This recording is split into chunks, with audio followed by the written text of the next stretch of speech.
Nasz Bór, witam Was w kolejnym odcinku. Witam Was z łowiska. W ogóle przyjechaliśmy z Michałem, są wczesne godziny popołudniowe. Przyjechaliśmy z Michałem dzisiaj na sarny kozy. Trochę Wam opowiadam na temat polowania na kozy. W tamtym roku udało nam się super materiał nakręcić. To jest jeden z moich ulubionych odcinków. Jak nie lubię siebie oglądać, to często do tego odcinka wracam. Gdzie podeszliśmy taką leżącą, szliśmy taką starą kozę. Taki odstrzał bardzo selekcyjny. Pamiętam, że ważyło ona 8 kg. No i dzisiaj się wybieramy również na taki spacer typowo na sarny. Jeszcze nie wypakowałem blazera, czyli kaliber 223, z racji tego, że polujemy na sarny, ale to Wam powiem może na temat broni, to sobie pogadamy później albo w jakimś innym materiale.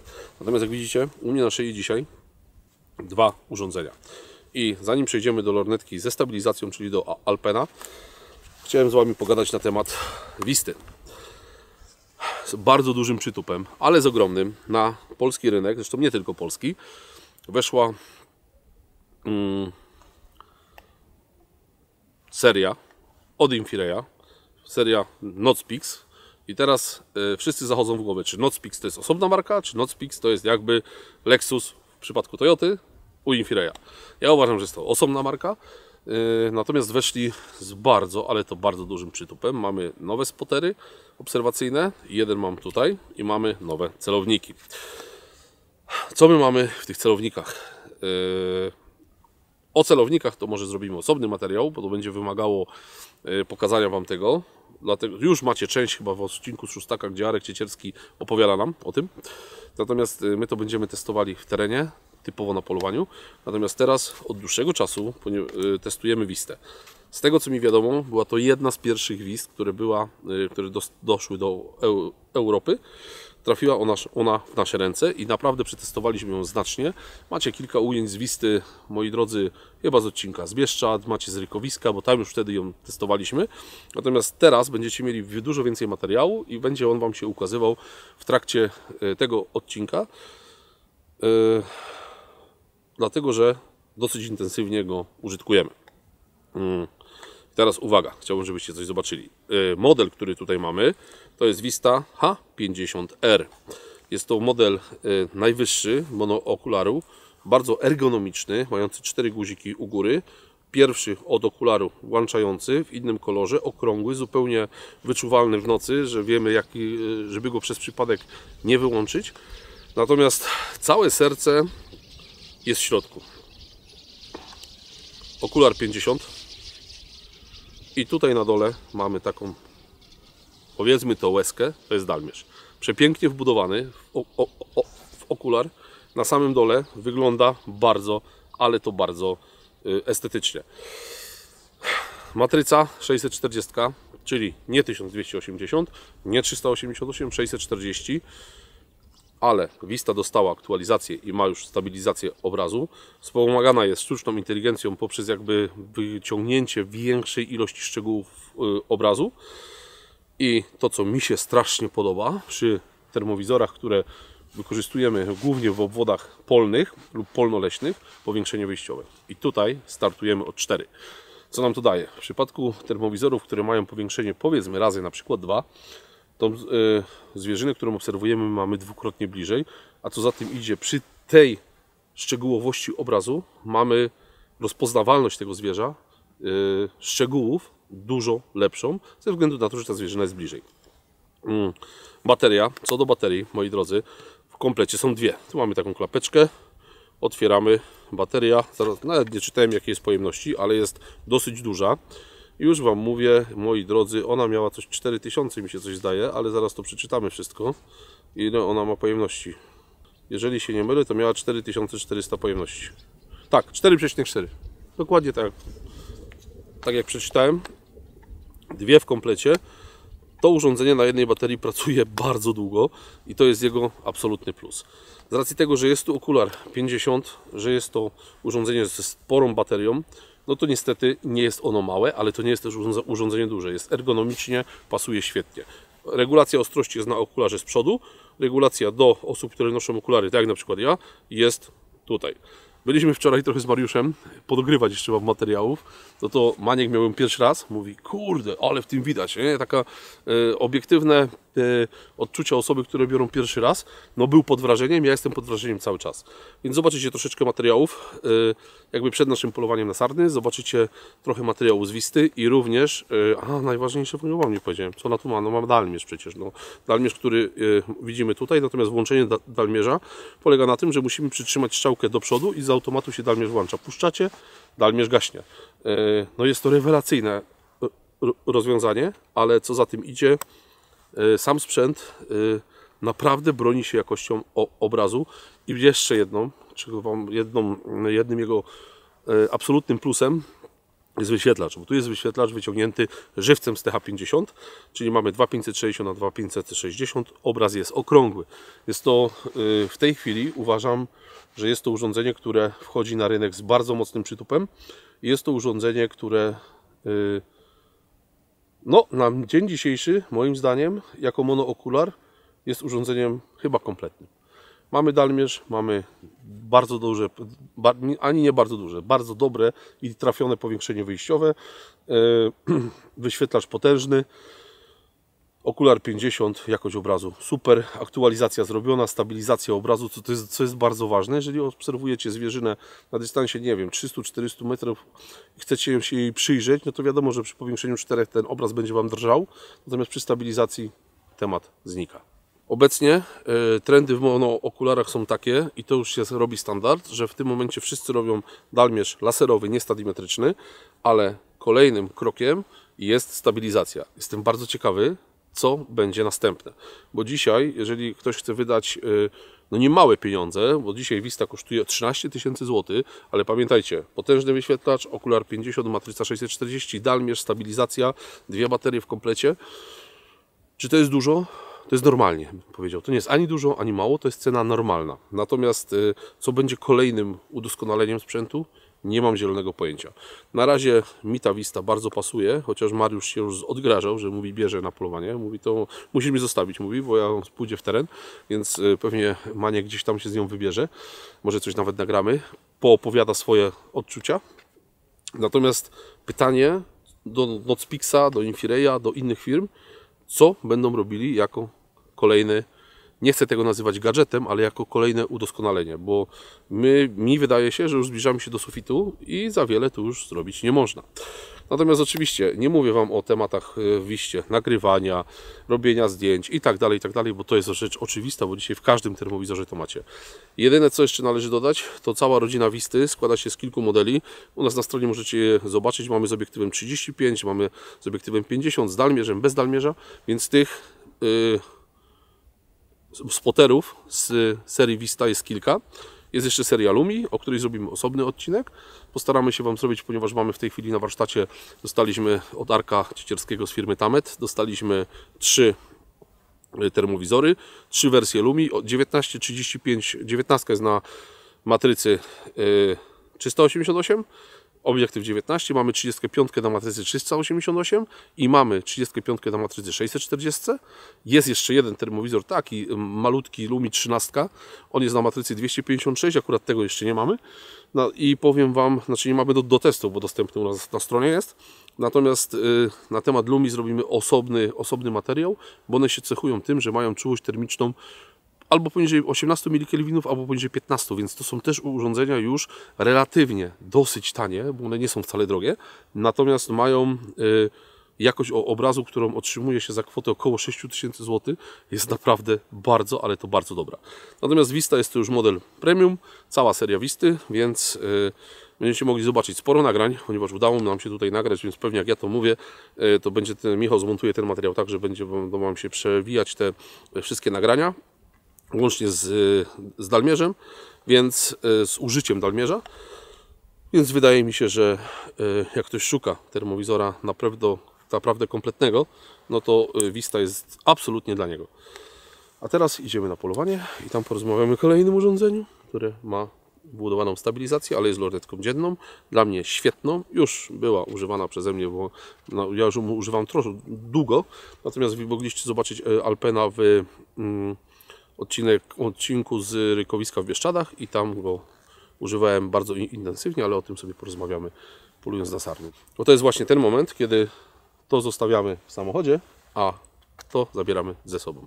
Dlaczego Alpen i dlaczego takie powiększenie 14 przy polowaniu na sarny? O tym Wam opowiem już w trakcie podchodu, jak te sarny jakieś spotkamy. Także ruszamy na polowanie. No i stało się. Tego, czego nie lubię, się stało. Czego mi brakuje? No, szybko. Nie mam pastorału. Ładuję RWS-a 223. Uważam go za najlepszego w kalibrze 223 elaborację. Więc załadujmy. Taki sam jak polowaliśmy na rui. I idziemy co zrobić? Idziemy wyciąć pastorał. Tego po prostu nie lubię. Mogę wszystkiego zapomnieć. Nawet mogę polować bez lornetki. Ale bez pastorału po prostu nie potrafię i nienawidzę. Dlatego idziemy zaraz jakąś gałąź wyciąć. No bo to nic dobrego. Także nie da się strzelać precyzyjnie do saren w terenie otwartym na dystans 150 metrów z wolnej ręki. Mimo że mamy taką wyprawę, ale to Wam później powiem. Dobra, idziemy najpierw wyciąć pastorał.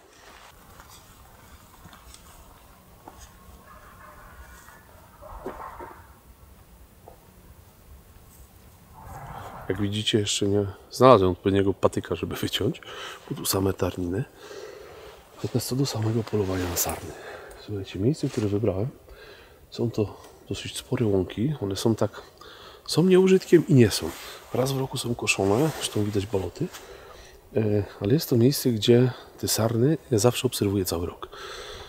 Mamy połowę listopada, dokładnie połowę listopada i uważam, że jest to nawet trochę późno przy polowaniu na kozy. Oczywiście jest środek sezonu. Natomiast najlepiej na sarny poluje się w październiku, kiedy one nie są jeszcze w rudlach. Wtedy można spokojnie wybrać sarnę nieprowadzącą. Natomiast tutaj będziemy się poruszali między tymi balotami, więc najpierw ten pastorał musimy ogarnąć, ale może tam coś będzie. I powiem Wam, że to jest miejsce, gdzie ja polując cały rok, widzę cały rok tutaj sarny. Miejsce jest do polowania, tutaj trzeba dosyć daleko strzelać, myślę, że to jest 120 do 200 metrów, dlatego, że ten teren, te łąki są bardzo duże, ale jest tu dużo remis. Tam mamy pasy tarnin, wszystkie miedze są porośnięte tarninami, porośnięte są dębami, przez środek tych łąk płynie rów, on jest taki troszeczkę zakrzaczony, ale ta sarna tu bardzo lubi ten biotop, bardzo. Ona tutaj bardzo, tej sarny tu jest zawsze sporo, zawsze tu przyjeżdżamy na ruje, szukamy rogaczy, ale również kus. I co najważniejsze, jest to przy samej granicy mojego obwodu, więc to takie graniczne sarny, to wiecie, zawsze można sąsiadom podebrać, bo przejdzie do nas. To tak naprawdę to centrum, serce obwodu, no tam ogólnie chyba mniej polujemy na kozy, a tutaj przy brzegach to zawsze można sobie, że tak powiem, skorzystać z zasobu sąsiedniego koła. Idziemy szukać tego pastorału najpierw.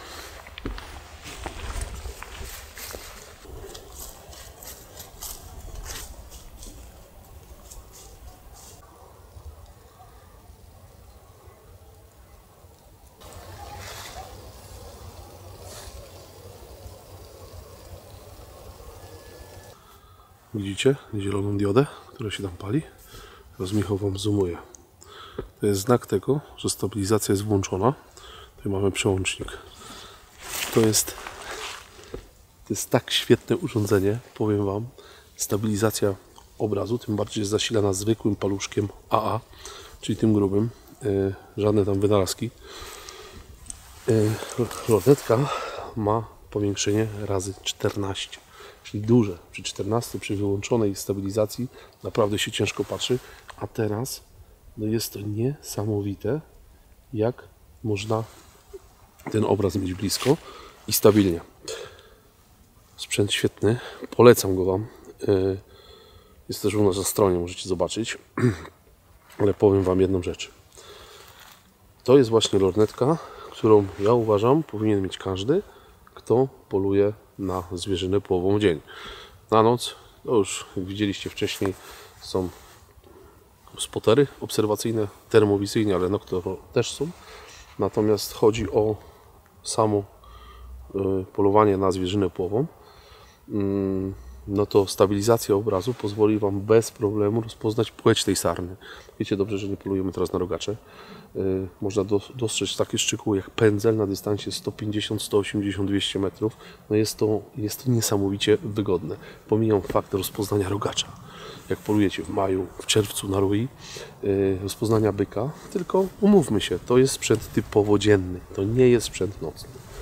Ale robi robotę niesamowitą. Ja jestem pod wrażeniem tej lornetki. Ona jest malutka, lekka, no i nie jest tak bajońsko droga. Słuchajcie, ona kosztuje niewiele ponad 5000 zł, ale robotę robi straszną. Dobra, tutaj saren nie widać.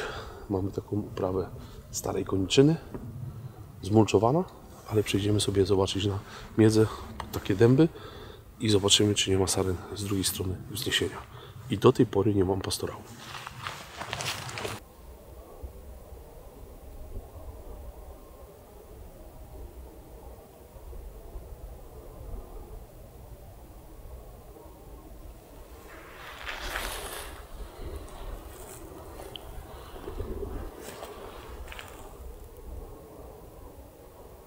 Fajny selekt z lewej strony, ten kozioł co leży.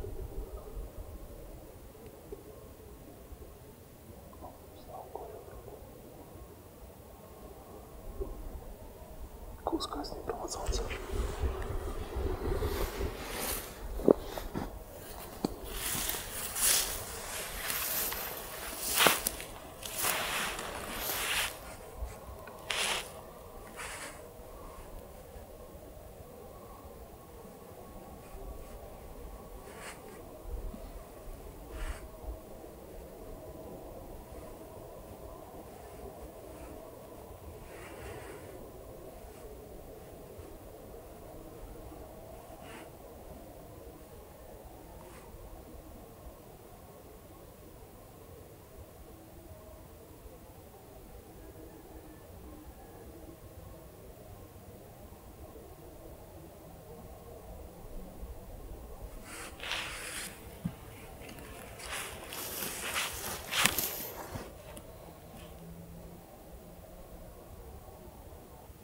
Słuchajcie, podeszliśmy sarny blisko, nie wiem, 100 metrów. Jeszcze pastorału nie zdążyłem zrobić, ale to przez palot. Jest koza nieprowadząca i są dwa rogacze. Spróbujemy tę kozę strzelić.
I sumarycznie nie zdążyłem na tego pastorału zrobić. Ale dobrze, że baloty zostały. I mamy strzelone 2 sarny, płeć żeńska. Fajny rogacz tam był. Ja go tu nie widziałem na rui, naprawdę fajny. No i idziemy do naszych saren. Także polowanie na sarny ma swój urok i jest naprawdę, naprawdę fajne. Widzimy się przy naszych kozach.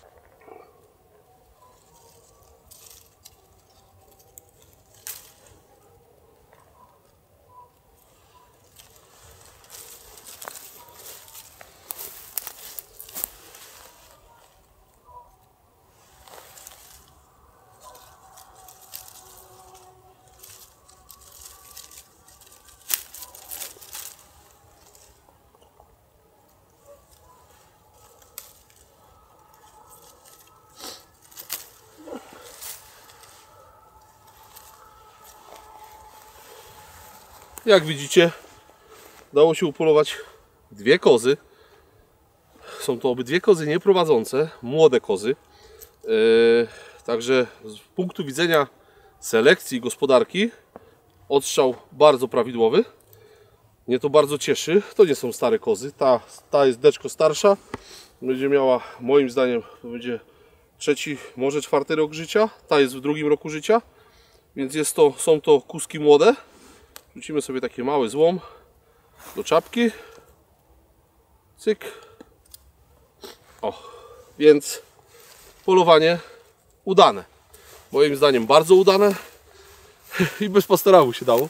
Ale dzięki temu, że są baloty. Powiem Wam, że bierzemy się do pracy, patroszymy, odstawiamy sarny do punktu skupu i tak naprawdę to polowanie nie trwało długo. Taki fajny spacerek. Nie wiem, przyszliśmy kilkaset metrów i były właśnie tutaj. I to chciałbym, żebyście zwrócili uwagę na to, że jak się poluje dużo, jest się w łowisku, obserwuje się, to później jak przychodzi odpowiedni sezon, czy to jest to sezon na jelenie, na daniele, na sarny, to już człowiek mniej więcej wie, gdzie on ma przyjść. I to, że sobie wymyśliłem, że przyjdę tutaj, no to było tak w 100%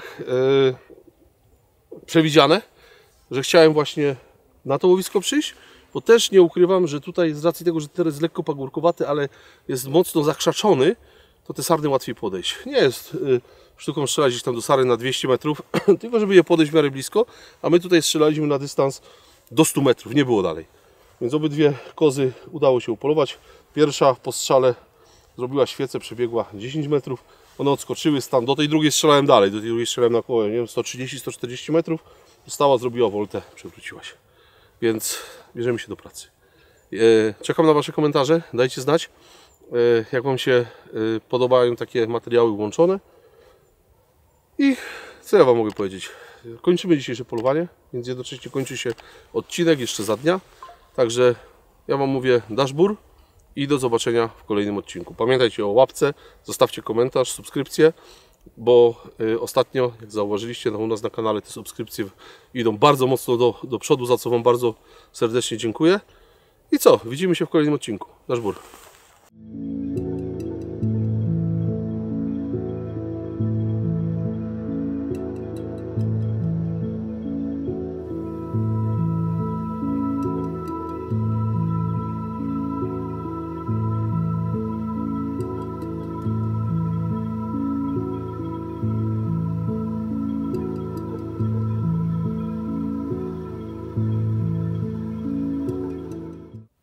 Słuchajcie, bo zapomniałem w trakcie Wam o tym powiedzieć, ale jakby ktoś chciał tego Noxara, oczywiście bez montażu, bo montaż sobie zostawiam, chyba że ktoś chce z montażem, no z montażem na blazera, montaż jest z łóżka szybki, no to po naszych testach stawiamy go do sprzedania dla widza chętnego, odkręcam. Myślę, że żadnych rysb po dobrej mamie nie ma, ale gwarancji nie daje. Szkła są igłaczyste, luneta w 100% sprawdzona, widzieliście. Jeżeli ktoś z Was zainteresowany, to chętnie sprzedamy, z racji tego, że jest to sprzęt potestowy. Moja propozycja, wysyłka po mojej stronie, czapka gratis i 1600 zł. Kto pierwszy, ten lepszy. Piszecie na maila sudeckaostoja@gmail.com. Kto chce, oczywiście Paragona to jest, tak? Także to jest wszystko z Paragonem, z pudełkiem, ze wszystkim, ale potestowa ściągamy 1600 zł i czapka Sudeckiej na zbiorówki gratis. Daszbur.